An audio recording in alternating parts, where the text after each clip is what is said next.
Hey guys, thank you so much for being here. My name is Gaurav Wadhwa. I am the editor in chief for Future of Jobs. At Future of Jobs, we talk to various industry experts to explore the direction of future of work. What are the new trends? To give answers to all these questions, I have Mr. Abhishek Mishra with me. Abhishek, thank you so much for being here. This is our, second episode, second podcast in this series, and I think we left Right. a few unanswered question in the first podcast. So I thought, let me sort of get you on board again and we divulge more deeply into the whole thing. Right. Thank you. Thank you, Gaurav, for making this conversation happen again. Great. So we touched upon like the other aspects earlier in terms of culture, in terms of mental health, in terms of how one should decide their passion and everything. We touched upon mental health at the end of the episode last time, but I wanted to actually get into Right. it more deeply today. Because mental health is something that is sort of very, very at the core of what today people are going through. Though we are sort of in a era of lot of what do you call abundance and growth, yet people are overwhelmed, all the time. Why do you think there is, this sort of situation these days? Um, so mental health, to me, if I share my perspective, Gaurav, it's a it's a need of the hour. I understand. However, it's very subjective. There are many people who are yet to understand the importance of mental health, why it's so vital, and what role it plays in our life. So that's what I've understood so far. So there's a concept called Johari window. I guess we spoke about the Johari window last time. So in that second quadrant, it says blind spot. I don't know what I don't know. Hmm. So technically, I am not aware that what I'm going through, what I'm sailing through, until somebody comes and knocks me and tell me, "Hey, Abhishek, this is what you are, good at, bad at, or whatever." It's something. It's a very transparent communication wherein someone gives me the feedback. Now, mental health is also one of the blind spots for many. Hmm. Why I'm saying this? Because people are using this on a very need based. However, this is like any other health. Let's talk about physical health, Gaurav. If anybody is falling sick often, if there's a pattern, then we'll stop working on the remedy. We'll start working on the root that why someone is falling sick often. Hmm. Maybe the immunity, or how is my overall health, or how it has been, and why the person has started falling sick very often. And this is the same kind of psychology or the mindset that I want to draw of the listeners of this podcast towards mental health, that this is not something that we use it once or twice or as per requirement and then we drop it. It's like a muscle. We go to gym, we work out, and we keep doing that if we want to maintain that health. Hmm. So mental health is also like a we go. I mean, you choose your priorities, right? In mental health, what is your priority? Is my peace, my happiness. I Hmm. prioritize my mental peace over anything in life. Hmm. Ultimately, we are earning. All of us are earning for what? We are earning to bring that luxury in our life, to bring that comfort in our life. Hmm. That will give us the happiness. Now, what happiness will give us? The happiness will give us the sense of satisfaction, the sense of fulfillment, sense of achievement. Hmm. Now, these sense of accomplishment in our life will bring peace. So, ultimate, everything is boiling down to peace, the mental peace. But is taking it, okay, when I'm feeling stressed, okay, let me just go to pub, or let me go for a movie, go for a drive. Okay, this is all good, but am I working on it regularly? That is a question to be asked. Why people are going back to meditation, why people are going back to the sanatan therapies, I will say. It's like meditation, the chanting. Now Gen Z has started a group kirtan. I'm sure you must be aware of that. Rather than hitting the bar, Bhajan now clubbing, I Gen Z guess, is the new is word. bhajan clubbing, right? So wherein they serve all the sattvic food, and they serve the lime soda and all of it. rather going for a liquor and all. So which is again, what does it shows? That all these generation, these folks are extremely aware of mental health, mental well-being, and they are keeping mental peace on top of everything in their life. And that is the beauty. So coming back to the point here is, how do we make that muscle and how do we retain that mental muscle or the emotional muscle that give us the edge of staying healthy mentally, emotionally. So this is all But about. what is the first step? So suppose somebody is going through stress at work or mental health troubles, I mean, one is the usual stress, which obviously most of us anyways feel at work. Then the second step, the second progression towards is somebody who's actually gone into depression or maybe some issue, mental health issue, maybe, he or she did not get the promotion, relationship issues. What is the first step towards guiding them? Uh, so I think you'll be able to recall the first conversation that we have had about emotional awareness, right? The self-awareness part. So in emotional resilience, it revolves around four quadrant, Gaurav. The first one is the self-awareness. If I'm aware, so for an example, I'm feeling overwhelmed. You use that word overwhelming. So I'm overwhelmed. It could be any reason. Now, if I'm aware that I have this overwhelming emotions flowing through my body mind, I'm I will do something to regulate that emotion, right? I'll do something to channelize that emotion. So that is called regulation. That is the second pillar of emotion resilience. But the third part is, once I am aware, once I regulate my emotion, the third part comes in. It gives me the bandwidth to socialize with the people outside.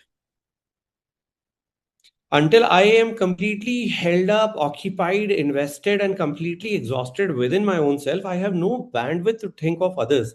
I have no idea that what Gaurav is thinking, how Gaurav is feeling.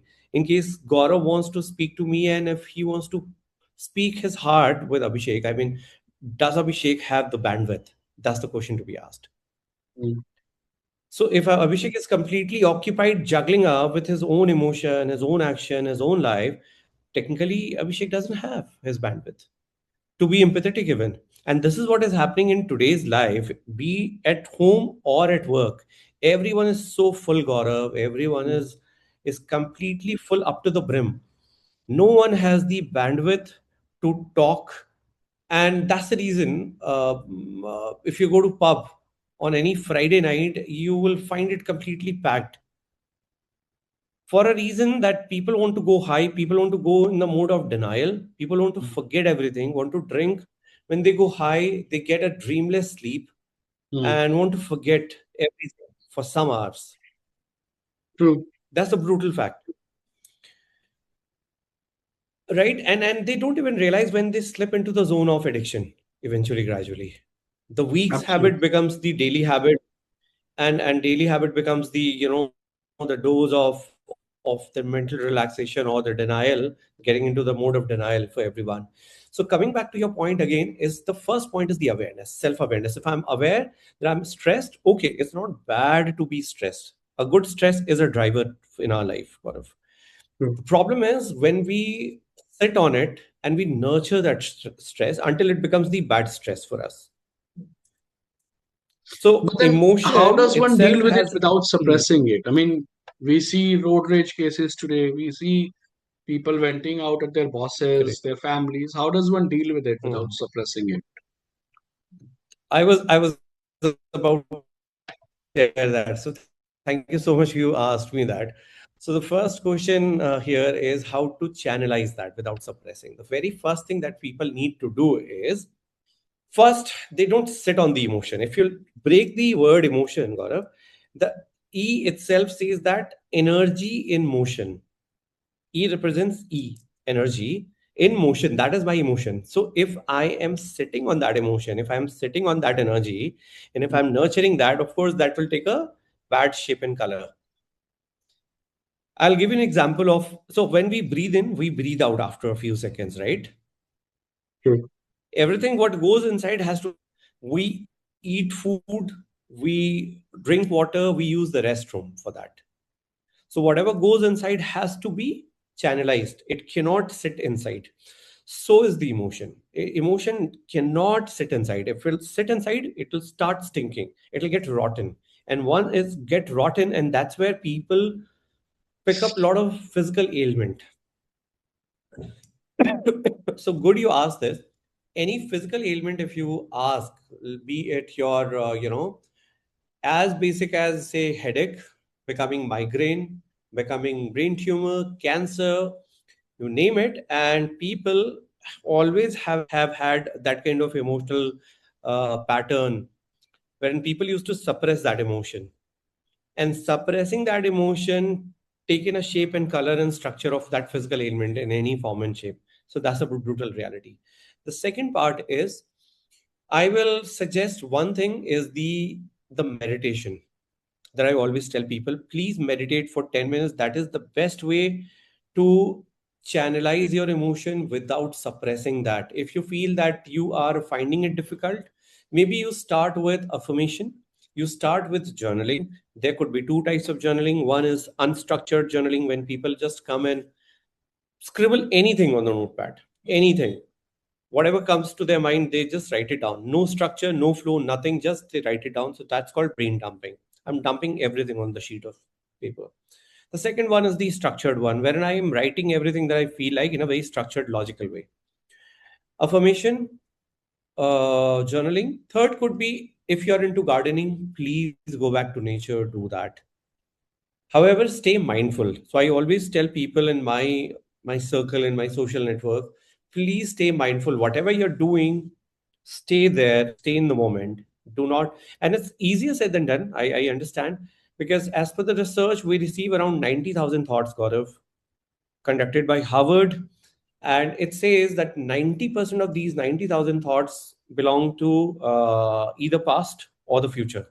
So either we are toggling between the past and the future, what happened and what will happen, and we hardly stay in the present moment. And that is the catch. That present moment will always give us that the tension or the stress or the sadness. So people pick up a lot of resentment, sorrow, grief from the past experiences, and the future will give us the anxiety because it is yet to happen in our life. We haven't seen that, so we end up overthinking about it. So can you see that how it's all interlinked? So Absolutely. we'll have to break the connection by sitting for a meditation for at least for 10 minutes every day, deep breathing, anulom vilom, pranayam, do whatever you resonate with. I'm just giving you multiple ways to do that. Whatever you feel that it's good with you, please pick up.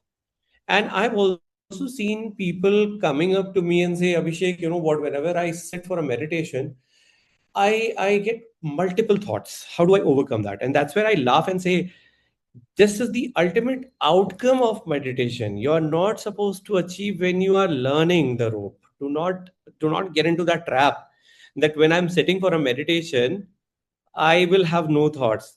It's the stage of all the yogis or Anna. the saints or the seasoned meditators who does this. They don't receive, or they receive it, they channelize it. Hmm. I'll give you an So example of, so people say, how do I do that, Abhishek? So the question is, how do I do is when you go to a seaside, right? Or maybe your river bank, to see the water flowing in. Do we get into water? Do we jump into water? No, we sit on the side and we just watch. We just allow that water to pass by slowly.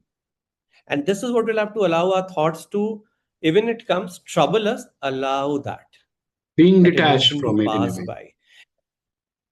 Yes, and that's where I'm telling you all that thought substitution ways and techniques to do that. It could be journaling, deviate your mind, deviate, go for a walk. If you feel like dancing, dance, singing, sing, cooking, cook. Do whatever I you want to generally do. start thinking about work. Suddenly, when I'm meditating, I start remembering, okay, shit, I forgot to do that. I forgot. And then suddenly I'll pick up my phone and start doing that, start messaging that. that's that's sort of something that happens with me. Correct, correct. But try to do something, Gaurav, which is relaxing you, which is taking you. Maybe work can also be stressful many times. So please try to see that what are the other things that you can get into. Maybe walk. You can go for a short walk. Mm. Maybe you play your favorite tracks, some of your favorite songs, and then you sing along. So that's where you feel completely Relaxed in a way. moved away of that zone wherein you were sinking in, out Mm. of stress, out of overthinking. True. So you'll have to True. break that chain deliberately, right? So the overwhelming or the stress part that you highlighted some time back, now circling back to the point is be aware and do a deliberate effort to break that chain. Simple. Nice. Nice.